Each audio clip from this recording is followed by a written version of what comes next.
and welcome back to the Movie Club Emporium. And this our final week of our summer block party. And I feel like after today, we can officially say that we spent the summer beating the heat because this is the end of our fighting tournament theme month, and we're ending it with the newest film on this list.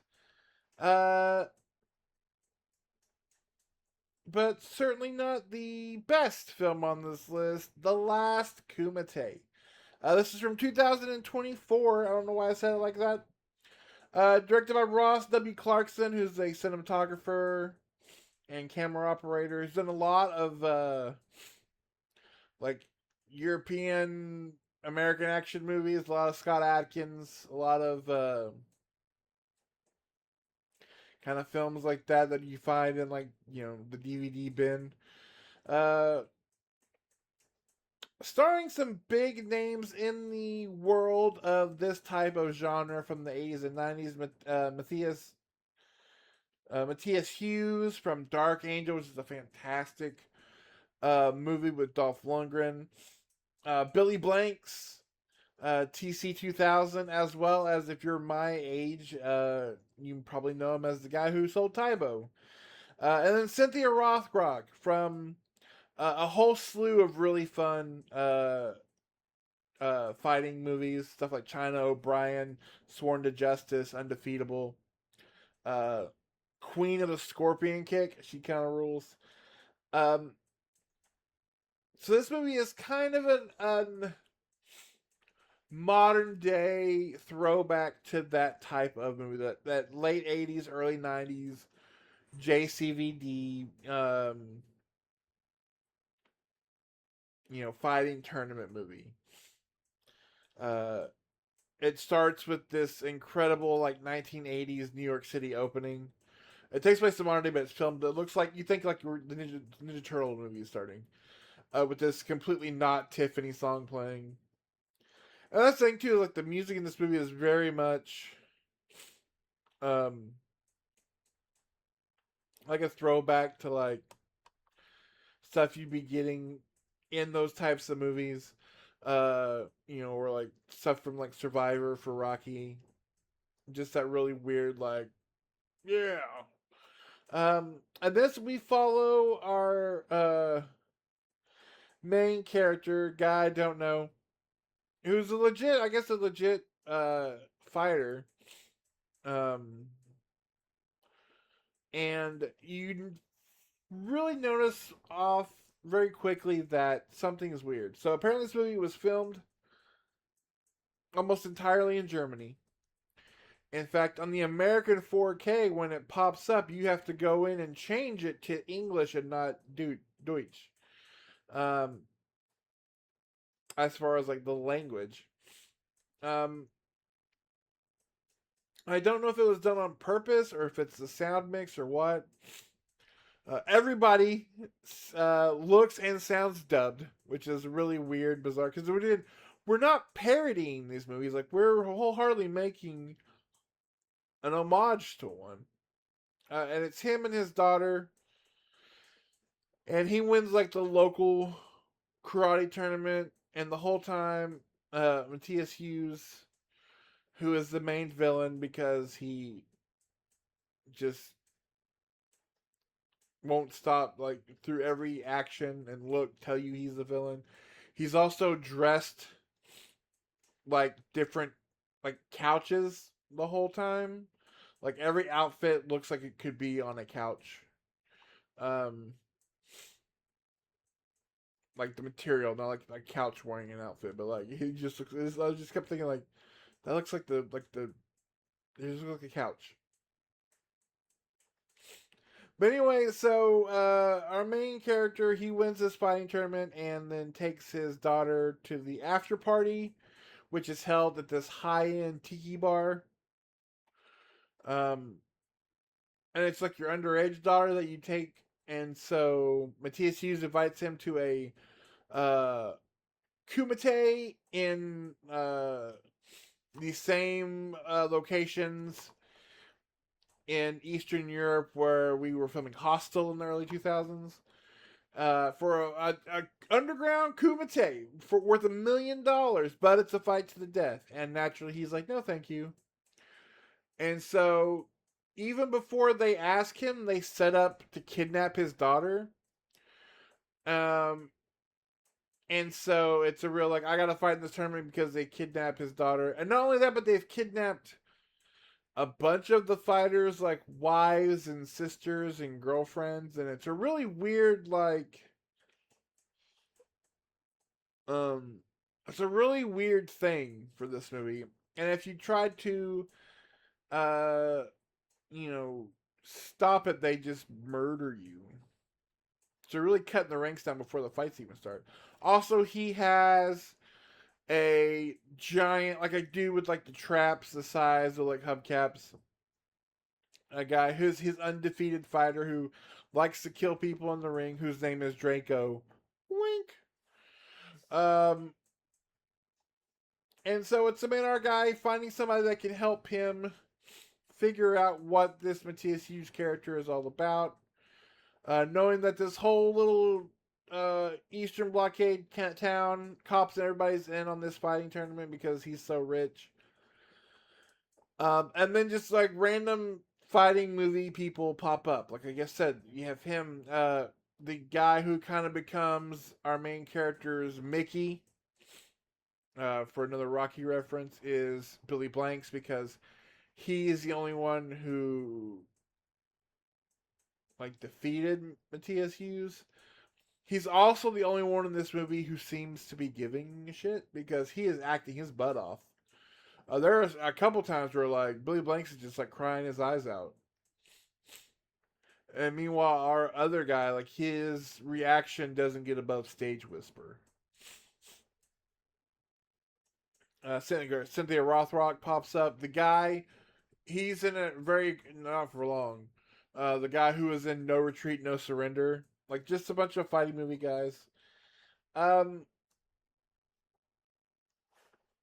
this is not great. It's very much. It's a really dumb plot, and it's filmed like like our modern fight movies, where these guys, I'm sure, are incredibly talented. You know, Scott Adkins is a fantastic like martial artist and athletes, but the way they film these movies, where there's so much bouncing, gyrating cameras, and so many quick cuts, like you would never know that. Um, and then it's just Mortal Kombat without the powers to like mixed with Taken, um, which is kind of grave. But then the whole time they're like, "Yeah, you're the it's like the best around is playing," and you're like, "I don't. This is weird. I don't know what we're doing here." Uh, it's not a movie I actually really enjoyed. I was shocked because there. It's not as if they made the movie intentionally goofy or hokey on purpose. It's not something that is in on the joke, like say, um, a later sequel or an homage like a notoriously bad movies like Samurai Cop 2 or Manos 2, or something like the New York Ninja, something like that. But also, it feels like it wants to be serious, but also wants to pay homage to those types of movies while also uh doing everything that those movies do wrong. I don't know, it's weird. And like I said, it's this modern day fight style, shaky cam, CGI blood stuff. It's just, it wasn't, especially coming off a Heat Seeker, which is just a really dumb, fun, but well shot sci fi action movie. For this one to be fairly recent and still kind of just feel like, um, very homogenized, I guess would be the word. Like it feels like you could have taken the main character of this movie and plugged in anybody. Anybody. Like this could have, and it wouldn't have mattered. Um, and like I said, the main guy, like, he barely emotes, all because he's more of a martial artist and not an actor. But it was just a really bizarre kind of wah, wah ending to this month, which again, each one of these movies kind of does their own thing. Uh, in the around the idea of a fighting tournament. Um, I will say this one doesn't waste any time, but it doesn't waste any time getting to the tournament. But then, man, we really slow down because we gotta do a lot of like random world building. And then again, like I said, I can't believe I'm saying it, but Heat Seeker honestly was my favorite movie of the month because it's dumb and it's fun and it knows what it's doing and does it and executes it well. And in this movie, it feels like both trying to be serious while also kind of being a tongue in cheek homage to these types of films, while also uh, doing falling victim to all their shortcomings as well. Again, it's just not a movie that I was like, oh, okay, like this is fun. It really wasn't fun. It was just kind of a, I don't know, like it was just a meh, well, I guess this ends it. So of the month, again, but the important thing is when it comes to our summer block party is that we spent some time. We stayed inside where it wasn't 112 degrees, and we watched some movies. So that's the important thing, and that's what we do in order to stay away from melting in this southwest heat that we're in. It's bad when the weather guy is just like, yeah, we're all gonna burn alive. It's we're on the surface of the sun, so it could be worse. You could be out there. Instead, we're in here watching some uh slightly disappointing to okay to kind of fun karate movies. So there are worse ways to spend your summer, and so it was a lot of fun this month. Next month we are back at our regularly scheduled programming, and next month, of course, for our monthly live hangout for September, Nick and I are talking about the Resident Evil franchise, um, as well as reviewing the brand new Zach Kreger uh, spin on Resident Evil. So I'm looking forward to that. If you followed us long enough, you know I am a twofer on Zach Kreger's work. I love Barbarian and Weapons. Nick is very much split because he liked Weapons, really hated Barbarian. So this will be the we'll see where we are from here.